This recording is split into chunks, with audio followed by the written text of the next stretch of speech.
உனை தெய்வம் என்பதா குருநாதன் என்பதா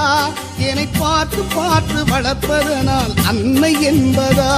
உனை தெய்வம் என்பதா குருநாதன் என்பதா என்னை பார்த்து பார்த்து வளர்ப்பதனால் அன்னை என்பதா உனை கடவுள் என்பதா கருணை வடிவம் என்பதா உனை கடவுள் என்பதா கருணை வடிவம் என்பதா ஐயா ஞானதானம் தந்த உன்னை தந்தை என்பதா உனை தெய்வம் என்பதா குருநாதன் என்பதா என்னை பார்த்து பார்த்து வளர்ப்பதனால் அன்னை என்பதா